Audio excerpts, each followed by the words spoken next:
Hi everyone, welcome to my channel. This is an oxygen concentrator which was prescribed for my mother after she got out of the hospital maybe 4 years ago now with pneumonia.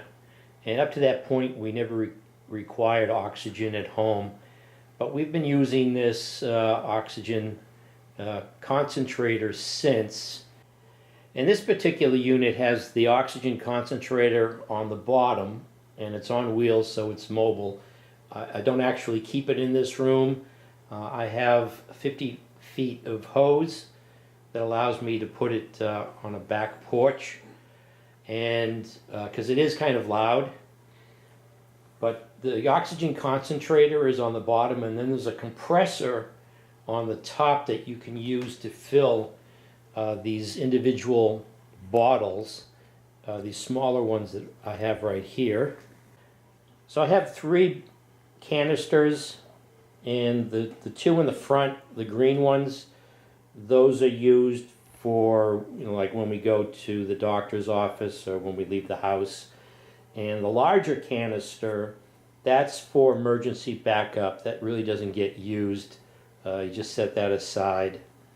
So the way the oxygen concentrator works is just like the name says. It sends a stream of oxygen to the patient at different levels, so you get a prescribed dosage of oxygen.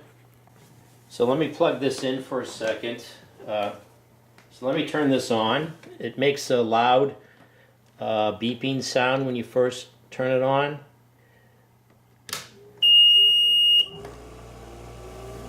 And if you look here, there's a small ball on that gauge right there that tells you what the level of oxygen is, and that's liters per minute of O2, and we're on 2 liters per minute. And you can adjust with this knob here. Again, that'll be prescribed by your doctor, how much is recommended. Other than that, and then there's on the top, you can fill the oxygen bottles because they do slowly bleed off their pressure. Now there's also an hour gauge on this. I was concerned initially about, do I have to call if I believe there's something might be wrong with the machine, but they have a preventative, which makes sense, a preventative maintenance program in place. And we've had this machine replaced once, and they just called up. It was still working, but they called up, said that it's time to replace the machine. So instead of waiting for it to break down in the house, they periodically switch them out with other units that have gone through a maintenance program, preventative maintenance program. So really haven't had any problems with this. It does put out a warning if there is something wrong with the unit. It'll let you know. I think we had a power surge or momentarily a couple of days ago, and it beeped momentarily, and then I just turned it on and off, and I haven't had a problem since. But other than that, it's been maintenance free.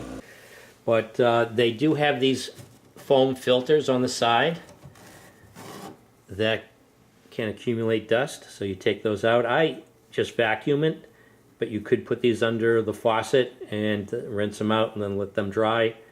But it's quicker just to take a vacuum cleaner to that and take out all the accumulated dust. And that's about it. So again, there's 50 feet of latex-free hose here. And this, because this machine is kept in another room, because it is, as you can hear, kind of noisy. I guess you might be able to get used to that and be able to sleep with that on if it was right next to you, but I'd rather keep it in another room. So you have this hose that comes in different lengths. This is a 50-foot section. It's always good to have extra. This here is an oxygen swivel connector to connect the, this is the nasal cannula, and this is the section of tube that connects to the green tube here, and this has the nose connection on it. And it's recommended to change this every couple of weeks because it can be the breeding ground for bacteria.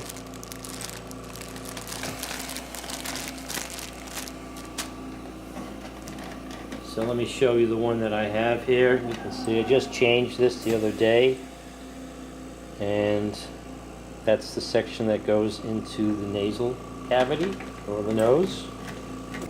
So here I have one of the canisters that we use when we're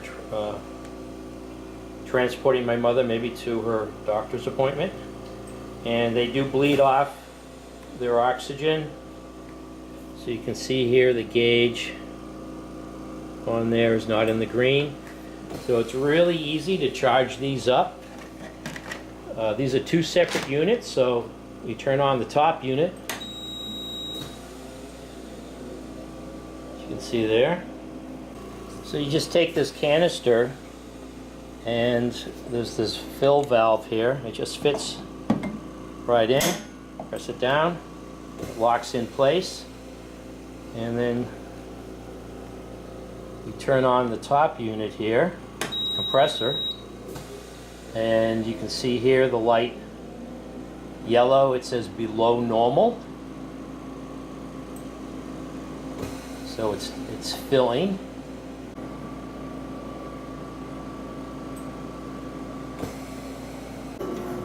Now here you can see now the green light has come on, indicating that it is filling. And then once it is full, this light here will go on. So you can see now the filling light is off and the full light is on. So that canister is now full. You can turn this off. And I just press this down and this comes up and it's all ready to go. Now the way this cannula goes on, you can see they're bent a little bit. Yeah. They bend down. So this goes in the nose so that they're bending down. If you can see that, they go in, up over the ears, and then there's an adjustment you can make to tighten that a little bit. That's how they sit in. So that's my experience with an oxygen concentrator and the compressor for filling up the portable canisters. And on a side note, this is covered. Luckily, this is covered by insurance, and I really haven't had to deal with any out-of-pocket expense associated with this equipment. But one thing that is not covered by insurance is the electricity cost. And initially we were running this 24/7, and it was really racking up some extra cost on the electric bill.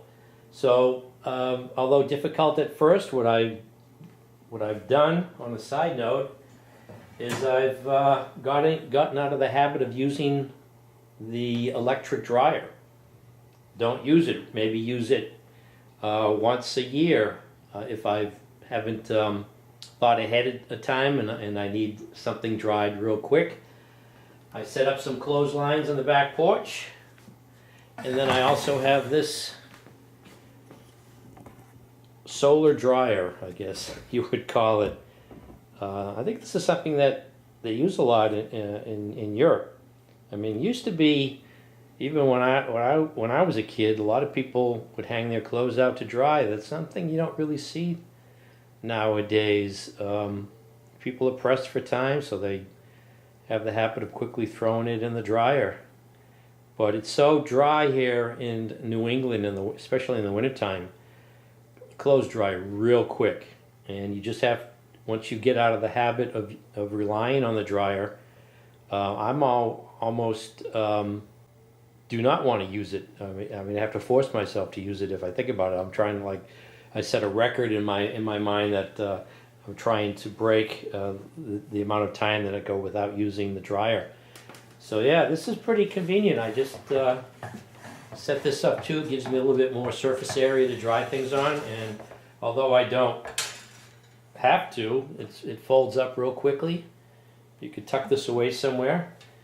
This is not a flexible cord or anything. This is rigid wire, and it just unfolds. And I have this set up permanently in the back porch for a location that I use to help dry all the clothes.